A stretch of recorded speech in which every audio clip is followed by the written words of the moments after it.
Hello friends, myself Manpreet from a Nursing Scoop. So most welcome to my channel. So this video is especially for those who are going to appear for BFUHS upcoming staff nurses exam.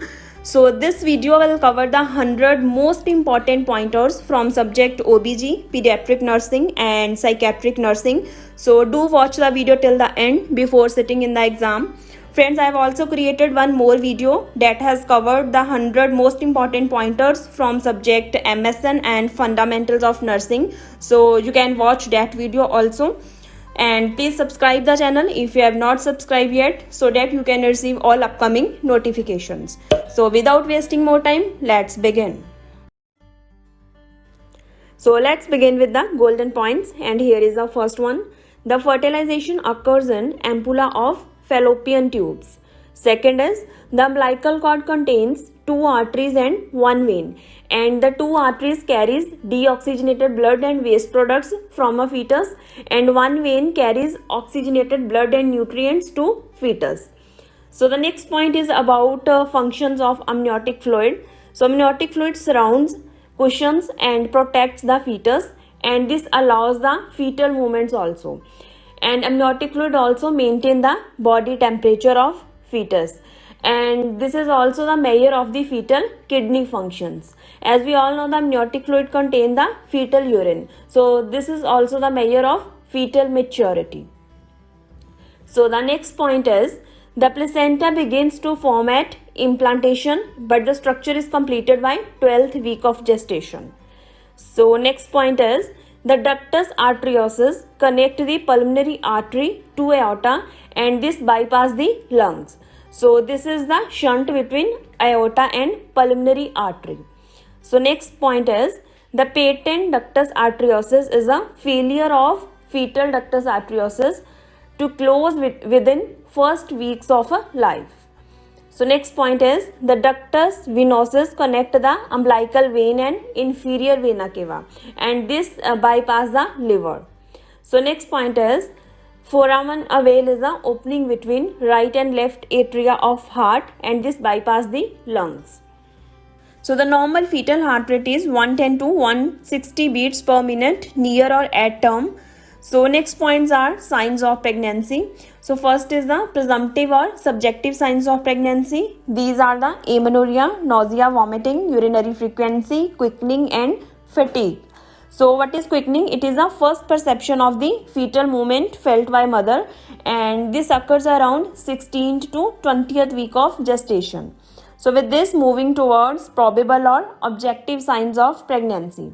So these are uterine enlargement, then Goodell sign. So Goodell sign is the softening of cervix, and this occurs around beginning of the second month.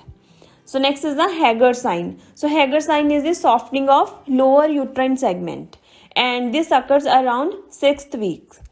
So next is the Chadwick sign. So Chadwick sign is the violet coloration of mucous membrane of cervix, vagina and vulva, and this occurs around 4th week. So next is the Braxton Hicks contractions. So these are also known as the false labor pains, and these are irregular uterine contractions. So next is the positive signs of pregnancy. So positive signs are fetal heart rate and active fetal movements. So the fetal heart rate is detected by Doppler at 10 to 12th week of gestation, and by fetoscope at 20th week of gestation, and active fetal movements palpable by examiner are positive signs of pregnancy. So with this, moving towards next important pointers. At 16th week, the fundus can be found approximately halfway between the symphysis pubis and umbilicus as shown in a figure. So at 20th to 22 week of pregnancy, the fundus is approximately at location of umbilicus. So at 36th week of gestation, the fundus lies at xiphoid process. So our next pointer is the nausea and vomiting is caused by elevated level of HCG, means human chorionic gonadotropin, and this nausea vomiting generally subsides by 3rd month of pregnancy. So moving to the next pointers, and these are about colors of amniotic fluid. So the golden color of amniotic fluid is seen in case of RH incompatibility. Then green color of amniotic fluid is due to meconium staining. Then greenish yellow color of amniotic fluid is seen in case of post maturity. Then dark color amniotic fluid seen in intrauterine death. Next is the hormone responsible for development of ovum is FSH, follicle stimulating hormone. So next pointer is instruct the pregnant woman to avoid lying in supine position, especially in second and third trimesters. So why to avoid lying in supine position? Because in this position there is a pressure of uterus on inferior vena cava. So this can lead to the development of supine hypotension. So the next pointer is the woman of childbearing age should take folic acid supplements. Why to take folic acid supplements? So that to prevent the NTDs, neural tube defects and orofacial anomalies in fetus. So the next pointer is the average expected weight gain during pregnancy is 11 to 16 kg for a woman with normal pre-pregnancy weight. So the normal expected weight gain is 11 to 16 kg. So next pointer is the increase of 300 calories per day is needed during pregnancy and increase of 500 calories per day is needed during the lactation period. So the next pointer is the nitrazine test strip is used to detect the presence of amniotic fluid in vaginal secretions. So for this, assess the test tip for blue-green, blue-gray or deep blue color. So this indicates the membranes are ruptured, means there is a leakage of the amniotic fluid.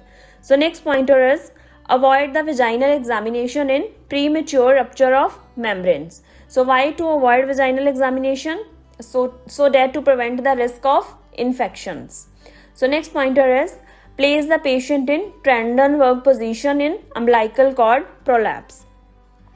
So the next pointers are about stages of labor. So the first stage of labor begins with onset of labor and ends with full cervical dilation at 10 cm. Then second stage of labor begins with full cervical dilation and ends with birth of a baby. Then third stage of labor begins after the birth of baby and ends with the expulsion of placenta. So in third stage, placenta is expelled. So fourth stage of labor lasts up to 4 hours after the placenta is delivered. So basically in the fourth stage, the focus is on the stabilization of mother physical and emotional state because of the stress of the childbirth.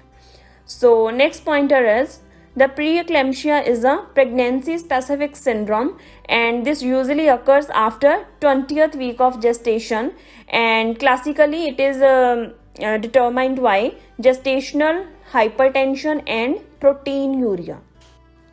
So the next important pointer is HELLP syndrome. So it is the complication of severe preeclampsia and in this the H stands for hemolysis, EL stands for elevated liver enzymes and LP stands for low platelet count. So the next pointer is the placenta previa signs. So the signs of placenta previa are sudden onset of the painless, bright red color vaginal bleeding and uterus is very soft, relaxed and non-tender and the fundal height may be more than the expected of the gestational age. So the next is the signs of abruptio placenta. So the signs of abruptio placenta are dark red color vaginal bleeding, uterine pain is there along with the uterine tenderness and rigidity and there is a severe abdominal pain. So the main difference between placenta previa and abruptio placenta is the pain. In the placenta previa there is no pain, in abruptio placenta there is a severe abdominal pain and second is the uterus is very soft in placenta previa and the abruptio placenta uterus is very hard and rigid. So the next is about lochia. So the lochia is a vaginal discharge after the birth of baby and this generally contains the blood, mucus and uterine tissues. So first is lochia rubra. So lochia rubra is a bright red discharge and this contains the blood, then fragment of decidua and mucus and this is from day of delivery to third day. So next is the lochia serosa. So lochia serosa is a brownish pink discharge and this contains less amount of RBCs but more WBCs and also mucus and this is a discharge from 4th day of delivery to 10th day. So next is a lochia alba. So lochia alba is a white discharge and mainly this contains the decidual cells, mucus, WBCs and epithelial cells, and this generally occurs from day 11th to day 14th. So next pointer is about Apgar score. So the newborn Apgar score is routinely assessed and recorded at 1 minute and 5 minutes after birth, and at 10 minutes if there is a need. So next pointer is the 5 vital indicators of Apgar score are heart rate, respiratory rate, muscle tone, reflexes and skin color. So the next pointer is the Apgar score of 8 to 10 indicates no immediate distress, then 4 to 7 indicate moderate distress, and 0 to 3 indicates severe distress. Then next pointer is the head circumference of newborn is 33 to 35 centimeters and chest circumference is 30 to 33 centimeter. So head circumference is 2 to 3 centimeter is more than the chest circumference. So the next pointer is the interior fontanelle is diamond shape and this closes between 12 to 18 months of age. And the posterior fontanelle is triangular shape and this closes between 2 to 3 months of age. So the next pointer is acrocyanosis, means there is a peripheral cyanosis of hand and feet. This is normal in first few hours after birth and may be noted intermittently for next 7 to 10 days. So the next pointer is the physiological jaundice appears after first 24 hours in full-term newborns and after first 48 hours in premature newborns. And jaundice occurring before this time is known as the pathological jaundice, and this will indicate the hemolysis of the RBCs. So the next pointer is the prolactin stimulate and sustains the milk production. So the next pointer is the caput succedaneum is the edema of soft tissue over fetal scalp bone, and this crosses the suture line and it resolves spontaneously within few days. And this caput succedaneum is generally caused by prolonged labor and venous delivery. Next is the sphelohematoma. It is a swelling caused by bleeding in the area between bone and periosteum. So this doesn't cross the suture line. So the next pointer is molding. Molding is the asymmetry of head resulting from pressure in a birth canal, and this generally disappears in 72 hours. So the next pointer is the most common cause of PPH, that is postpartum hemorrhage, is the atonicity of uterus. So next is TOF, tetralogy of Fallot. This includes the 4 defects, and these are the VSD, that is ventricular septal defect, then pulmonary stenosis, overriding of aorta, and right ventricular hypertrophy. So the next pointer is before digoxin administration, assess the apical heart rate for full 1 minute and withhold the digoxin if apical pulse is less than 90 to 110 beats per minute in case of infants and young children, and less than 70 beats per minute in case of older children. So with this, moving to the next pointer, that is the nephrotic syndrome. So nephrotic syndrome is a kidney disease and it is characterized by massive proteinuria, hypoalbuminemia and edema. So the next point is McEwan sign is seen in case of hydrocephalus. So what is McEwan sign? It is the sound produced on percussion over widely separated bones of head. So the next pointer is the communicating hydrocephalus occurs as a result of impaired absorption within subarachnoid space, and non-communicating hydrocephalus occurs as a result of obstruction of CSF flow in ventricular system. So the non-communicating hydrocephalus is also known as the obstructive hydrocephalus. So next is the positive Ortolani and positive Barlow test are indicative of DDH, means developmental dysplasia of hip. So what is Ortolani sign? It is the audible click or palpable jerk which occurs with the abduction of thigh, and this confirms the congenital hip dislocation in neonates. So next pointer is Gleazy sign or Ellis sign. So this is the shortening of limb on affected side. So next pointer is the goal of antiretroviral medications are to suppress the viral replication. So next pointer is the signs of dehydration include sunken fontanelles, non-elastic skin turgor, decreased and concentrated urinary output, then dry mucous membrane and decreased tear production. So the next pointer is a high shrill cry in infant can be a sign of increased ICP. And failure to pass meconium stool is a sign of Hirschsprung disease in newborns. And ribbon-like and foul-smelling stools are sign of Hirschsprung disease in children's. And jelly-like stool containing blood and mucus are seen in intussusception. Next pointer is the omphalocele refers to herniation of abdominal content through the umbilical ring. So the next pointers are from psychiatric nursing, very important pointers. So the normal serum lithium level is 0.5 to 1.2 milli equivalent per liter, and this lithium is a mood stabilizer agent. So next is a lithium toxicity. So lithium toxicity can occur when sodium and fluid intake are insufficient. So this can cause the lithium retention. So always instruct the patient to take normal sodium intake and increase fluid intake. So the next pointer is the Korsakoff syndrome is a chronic form of Wernicke encephalopathy, and this is marked by hallucinations, confabulation, amnesia, and disturbance of orientation. So the next pointer is the chlordiazepoxide or Librium is a drug of choice for the treatment of alcohol withdrawal symptoms. So next is Disulfiram. Disulfiram is administered orally as a aversion therapy to treat the alcoholism. So next pointer is about DER, that is disulfiram ethanol reaction. So disulfiram ethanol reaction can appear if the person consume alcohol after taking disulfiram, and this reaction appears within 15 to 20 minutes. And the main signs and symptoms are tachycardia, hypotension, headache, nausea, vomiting, flushing, chest pain, and blurred vision. So with this, moving to the next point, confabulation. So confabulation is the use of fantasy to fill the gaps in memory.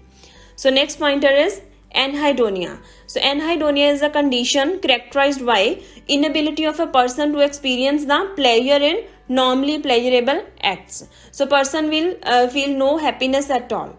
So next pointer is malingering. So malingering is a condition in which the person deliberately pretends to have a illness. So malingering is not a psychiatric disorder. In this, the person act like he is having some kind of disease like a headache or body pains, so that to avoid some kind of responsibilities.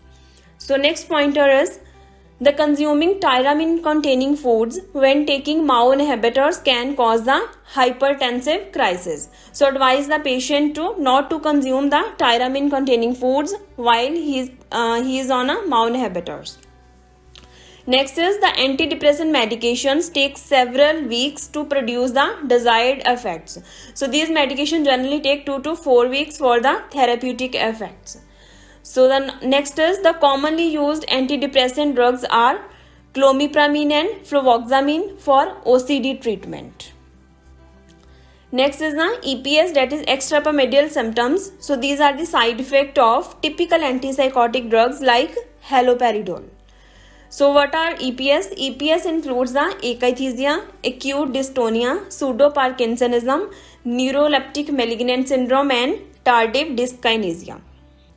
So next pointer is Trihexyphenidyl, Benztropine, and Diphenhydramine are administered to counteract the extrapyramidal side effects. So next is the providing a safe environment is a priority to the patient with Alzheimer's disease. So next pointer is setting the limits is the most effective way to control the manipulative behavior. So next pointer is catharsis is the expression of deep feelings and emotions. So next pointer is the 4 A's of schizophrenia are disturbances of affect, then loosening of association, then ambivalence, and autism. So the next pointer is methylphenidate is a drug of choice for treating the attention deficit hyperactivity disorder in children. So the next pointer is the antidote of benzodiazepines is a flumazenil. So the next pointer is the bipolar 1 disorder involves the period of depression and severe mania. and bipolar 2 disorder involves the period of depression and hypomania. So the main difference between bipolar 1 and 2 disorder lies in the severity of mania. In bipolar 1 there is a severe mania along with depression, and in bipolar 2 there is a hypomania along with depression. So next is the cyclothymia. So cyclothymia is characterized by periods of hypomanic symptoms and mild depression symptoms. So when the patient doesn't fulfill the criteria of mania and major depression, and then the person is put into cyclothymic category. So the last pointers are about some phobic situations. So the acrophobia is the fear of heights. Then agoraphobia is a fear of open spaces. Then claustrophobia is a fear of closed spaces.